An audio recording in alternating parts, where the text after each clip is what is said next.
So I was selling porn discs. Well, damn it, I was on a roll.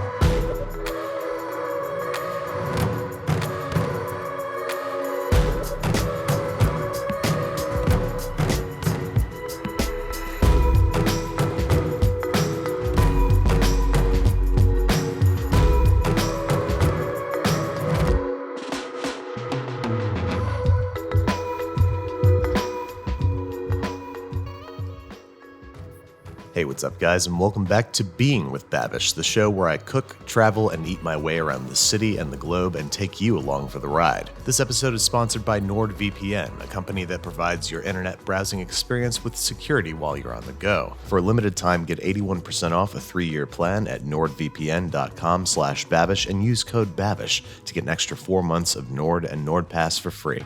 A few weeks ago, I told you guys about my upcoming book tour, and if you aren't one of the thousands of amazing people I met while I was traveling throughout the US, you may not know that the book tour has come and gone. But no need to feel as if you missed out, because this episode is all about said tour, which I've got to say was nothing short of inspiring. I hung out with my buddy Sean Evans, went on the Rachel Ray show, met the one and only Nick Offerman, and signed books in a fashion that can only be described as a marvel of human coordination. But most importantly, I got to meet many of you. I was in a perpetual state of disbelief as I saw how many of you guys came out to buy my book and meet me in person. While many of these events were bookstore signings, there were some extra special events like the one we held in Nashville. Without any further ado, I'd like to welcome my friend to the stage. Ladies and gentlemen, please put your hands together for Andrew Ray.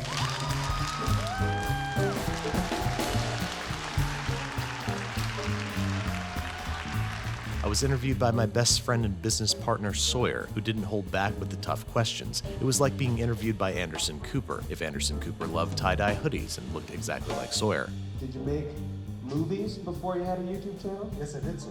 Why are you asking that? Where did you first notice food playing a key role in a movie? That's probably going to be Jurassic Park, and not the people. Have you always been entrepreneurial in your life? Entrepreneurial? Yeah. Sorry, I'm attacking you. Viciously attacking my house. All places. Live on stage during our tape special. Have you ever been in musicals? Did you perform? Did you have any stage experience? We were in a musical together. Do you not remember any? And if that wasn't enough, we then held an audience Q&A, and I fielded a wide range of inquiries that rivaled Sawyer's hard-hitting journalistic style. It was like being interviewed by Anderson Cooper, if Anderson Cooper was a large group of people all connected by a hive mind of sorts. Will you play rock, paper, scissors with me? Sure. We're doing 1, 2, 3, go? Yeah. All right. 1, 2, 3, go. 1, 2, 3, go. 1, 2, 3, go.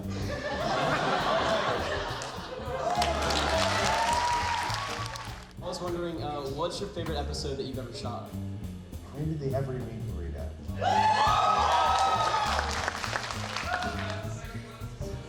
There's a list. There's a lot.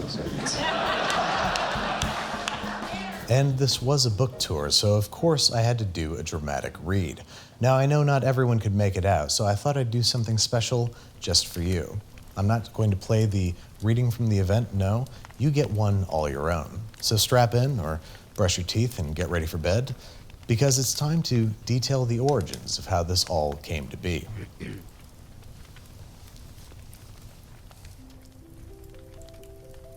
I never meant to become a YouTuber. The proof is in the name, Binging with Babish. The most common question I've gotten since starting the show has consistently been, who the hell is Babish? The answer, dear reader, is an ancillary character from 8 total episodes of the seminal NBC classic The West Wing, portrayed by Oliver Platt. I named my Reddit handle after his character, Oliver Babish, as a joke. I named my cooking show after my Reddit handle as a joke. Now that joke is my entire brand and professional identity. Life is funny sometimes. As far back as I can remember, my focus and energy were always torn between food and film. My mother taught me to cook before I started to properly form memories, and I was making what can only charitably be called short films the same day my dad brought home our first mini DV camera. I thought I was hot both at making shaky, camera-edited class projects and whipping up undercooked chicken breasts stuffed with artichoke hearts and cream cheese. When the day finally came to choose one over the other, aka deciding where to go to college, I chose film, the way more secure career path. Even as I stayed up late writing crappy scripts about hitmen and drug deals gone bad, I tried to hone my ability as a cook, showcasing the shortcoming of many kitchen newcomers, attempting to cook well above my pay grade. It wasn't until after a fateful breakfast in 2009 that I started taking things seriously. Seltzer, sorry. For some reason, it took nearly 15 years for me to put food and film together, and it happened quite by accident. I had given up my Hollywood megastar dreams, gotten a day job in post-production, and focused on something I knew I was good at, storytelling. I took every documentary gig I could get my hands on, toiling until twilight after work, often with something bubbling away in the background on the stovetop. One of the documentaries I edited got into the Tribeca Film Festival, but overall, my contributions to the field went unnoticed. Moreover, I was slipping into a deep depression, resigning myself to the belief that I didn't have anything unique to share with the world. I stopped applying myself at work, seeking out new projects, being an attentive and present partner, and most alarmingly, I stopped cooking. This eventually culminated in spending 2 weeks in bed feigning food poisoning because I couldn't bear to get up and face the looming reality that, despite my tireless efforts, my voice would never be heard. This was the rock bottom I had so often heard about, the tipping point at which no one can help you but yourself. So began the process I like to think of as the ever-widening of my then perilously small comfort zone. The first step was to see a therapist, something I urge anyone currently battling depression to seek out immediately. Next was to find a more fulfilling creative outlet, and as I picked up the whisk once more, I decided that might end up being food photography. It wasn't until after I had cut together a rough facsimile of a cooking show that I realized I was having fun. I hadn't had fun, in any capacity, in years. The most difficult part was yet to come. I had to burn everything to the ground, which is just a metaphor. I'm not an arsonist, relax. I realized that I was perpetually unhappy, and as is so often the case with those in denial, I hadn't the foggiest idea why. I was making progress in therapy, but I needed to undergo catastrophic change. What I did next, you should know, is not advisable. Please do not try this at home. I had read about psychedelics being used in clinical trials to treat PTSD and severe depression, and it got me curious about the twisted, desiccated little fungi I had trepidatiously purchased and kept in my desk at work. Then, one night before therapy, I decided to choke down 2 of the unpalatable little buggers just to see what would happen. I arrived early, shot the shit with my therapist to show him that I was cognizant and aware, and said, "So listen, Doc, you should know. I'm tripping face on mushrooms right now. You know what to do." He laughed, asked if I needed water, and proceeded to ask me questions that rocked my very foundation. In a 45-minute chit-chat, I came to the unshakable conclusion that I was in a broken marriage, something that I was unable to accomplish in the 13 years it had spanned prior to that evening. I spent the next few days on the couch, unable to eat, crushed under the weight of my discovery. I told my wife how I felt that week, and a month later, we had moved out of Queens and gone our separate ways. Now, you might be asking yourself, I was certain I bought a cookbook, so why am I being subjected to your life story? Well, to me, the show is much more than just a cooking show. It's been the means to express myself creatively and personally for nearly 3 years at the time of this writing. It's how I pulled myself out of the depths of depression and how I've connected with new friends and reconnected with old. It's been my anchor as I continue the Sisyphean endeavor of expanding my comfort zone. It's reminded me that I've got a story to tell, and sharing that story with all of you has been the defining experience of my life. I hope that the show, this book, or the recipes within encourage you to try telling a story of your own, be it to the din of the world or in the quiet of dinner with someone you love. You never know how it might affect them, or maybe more importantly, yourself. Thanks for sticking around for this long read. Let's send it back to me in voiceover. Take it away, me. This goes without saying, but I'll say it anyway. This tour had a huge impact on me. It's sometimes hard to come to terms with the measure of this channel's success, but getting out and meeting you face to face, seeing my subreddit fill with selfies and seeing the lines form and snake their way out of doors and onto sidewalks made me feel the gravity of our connection. The most remarkable thing was that I didn't meet a single solitary unkind person. Not one in 10 cities across the country and thousands of tickets sold. Only smiling faces, generous gestures, and touching stories. This inspired me to continue the Being with Babish tradition of paying it forward, and to include each of you who purchased a book in that endeavor. I knew I had to do something special with the profits from the tour, preferably something to do with books to be all thematic and whatnot. That's when I found World Reader, an organization that finds schools in developing nations and supplies them with e-readers. It's an incredible nonprofit, so I went to their headquarters in San Francisco and met up with their head of fundraising to learn more. So we're World Reader.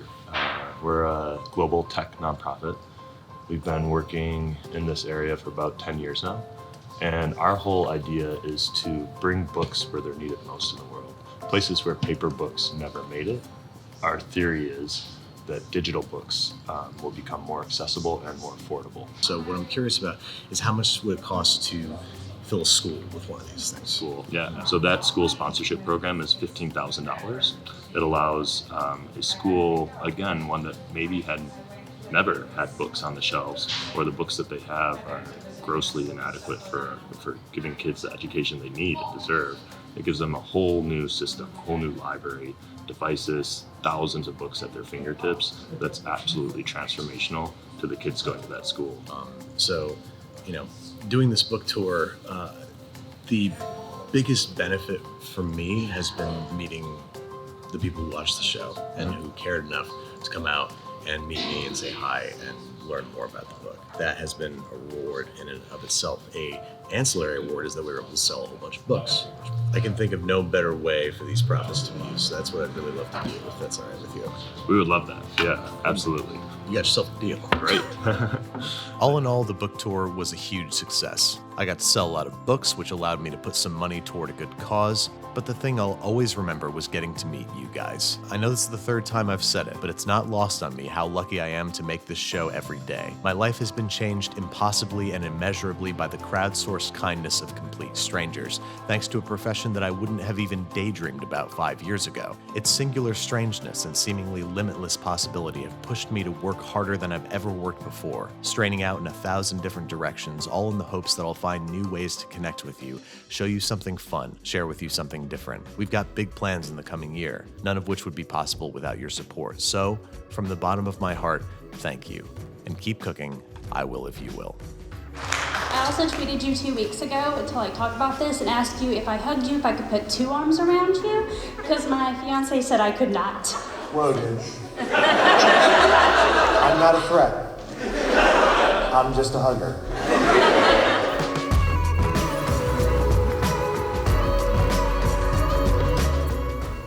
This episode of Being with Babish is brought to you by NordVPN. When I was on my book tour, I was able to enjoy the benefits of NordVPN on the road. Now I'm continuing to use it when I'm back at home. NordVPN allows me to use public Wi-Fi in airports, hotels, or coffee shops without worrying if someone is trying to steal my folder full of photos of my tiny WHISK. In essence, it hides me from anyone else on the network. I even get the benefit of circumventing any given network's restrictions while I'm on the go. NordVPN protects your data while you're on the web with military-grade encryption. If you sign up now, you can get 81% off a 3-year plan at nordvpn.com/Babish and use code Babish to get an extra 4 months of NordVPN and NordPass for free. So get out there and start browsing securely.